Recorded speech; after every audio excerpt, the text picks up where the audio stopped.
الزول في اللون الزول ذا فرنسي وبراس. السلام عليكم من الأوراس سي من عاسيت باثنت الزول ذا مقران. الحصة نتاع أمسس الحموم الحلقة الأولى. الحصة نتاع أمسس الحموم ستنقد بكل حلقاتها البروفيسور رشيد بن عيسى. رشيد بن عيسى الزول في الله. رشيد بن عيسى أنت باراسيونتيفيك، أنت هناك علم وعنده الأمانة نتاعو، لازم نأديو الأمانة تاع العلمية. واش معناتها؟ معناتها الشيء اللي تقولوا في بزاف صوالح راه خاطئ في العلم. نبدا لك على التصريح الاول اللي قلته اليامات هذو، انه الجزائر اختارت اللغه العربيه لان اللغه العربيه سهله، ولان اللغات الاخرى معقده. وقلت باللي اللاتينيه معقده، الفرنسيه سي تنطق سي وتنطق كا، وعندهم كا وعندهم كي، وجي غارسون جي جاردان. بالعربية لأنها أسهل لغة. الفرنساوية شحال فيها من الأبجدية 28، بصح لي ماجيسكول واش جاب لو جي هذاك مع لو جي هذا لو كيو هذا. هذا خطأ يا البروفيسور. في حصة أمسس الحموم ستسلط الضوء على المشكل هذا نتاع هل العربية صح سهلة أم معقدة. ماذا يقول العلم؟ علم اللسانيات يقول يا سي البروفيسور أنه جميع اللغات متقلبة. toutes les langues sont capricieuses.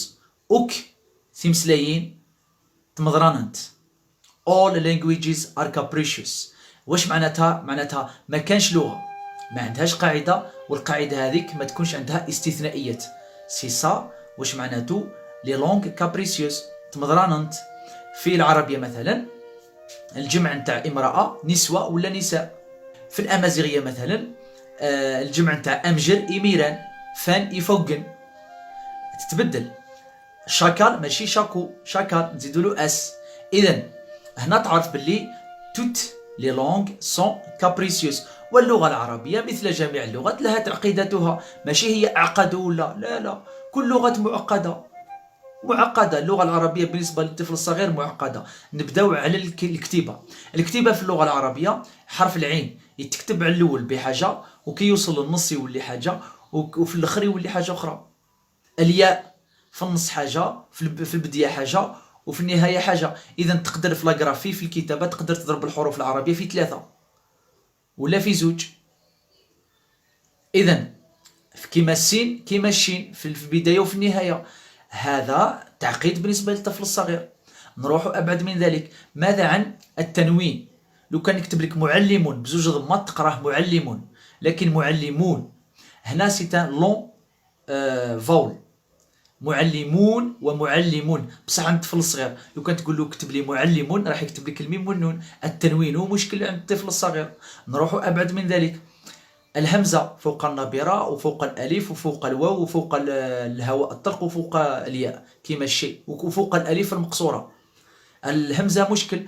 الحروف الشمسية والحروف القمرية، الألف واللام ساعات تقرأ ساعات ما يتقراش، كيما القمر الشمس ما يتقراش.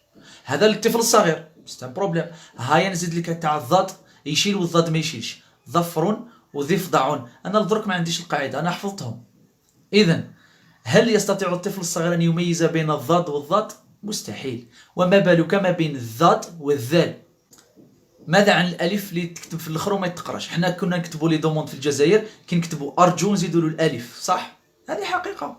اذا ارجو علاش زدنا له الف؟ لان نخلطوا ما بين ارجو واذهبوا فيها الالف في الامر ومن بعد ما تتقراش. والكثير من التعقيدات في اللغه العربيه فيها تعقيدات اللغه العربيه. القاموس العربي ايضا معقد. علاش؟ لانه حنا كي نحوسوا على كلمه لازم نحوسوا على الفعل تاعها والغير مصرف، وكي نحوسوا على الفعل المصرف كيفاش ما هو فعل تاع الباء. الاستسقاء لازم تلقى سقى. فيها تعقيدات اللغه العربيه ايضا كباقي اللغات. توت لي لونغ سون كابريسيوز. هل تعلم يا بروفيسور أن السين والصاد عندهم مشكلة في اللغة العربية أيضا في النطق؟ نعم. لماذا؟ لأنه حتى في القرآن الكريم كاين كلمات نورمالمون يتكتبوا بالسين بصح كتبوهم بالصاد. هاو في حصة أمساس الحموم نقدم لك الدليل. فإذا فخمت السين انقلبت صادا فيقولون بساطة. وعلى لهجة هؤلاء القوم كتبت في القرآن الكريم 4 كلمات. هي أكثر من 4، لا والله 4. هي هذه التي بين أيدينا، والله يقبض ويبسط كتبت بالصاد، وكتبت أيضا وزادكم في الخلق بسطة في سورة الأعراف، وكتبت أم هم المسيطرون بسورة الطور، والكلمة الرابعة لست عليهم بمسيطر في كلمة الغاشية. نضيف إليها كلمة الصراط في الفاتحة لأن أصلها الصراط بالسين، لكن العرب أغلبهم كانوا يفخمون فيقولون الصراط، فكتبت على لهجتهم الصراط، وإلا فهي الصراط. هناك أمثلة كثيرة على تعقيدات اللغة العربية، لكن لازم تعرفوا بلي الطفل الصغير في الابتدائي يعاني أيضا من مشكلة الحروف والأرقام. في كلمة خرج عند الطفل الصغير لو كان تسقسيه ما هو الحرف الذي يسبق الراء راح يقول لك هو الخاء. كي تعلمو تكمل بلي يفهم بلي الخاء تسبق الراء تجي أدروت خرج.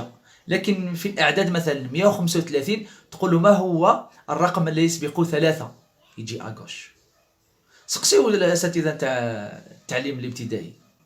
إذا ما تقولش الجزائر خيرت اللغة العربية لأنها لغة سهلة، هذه ماشي أمانة علمية، هذا كذب.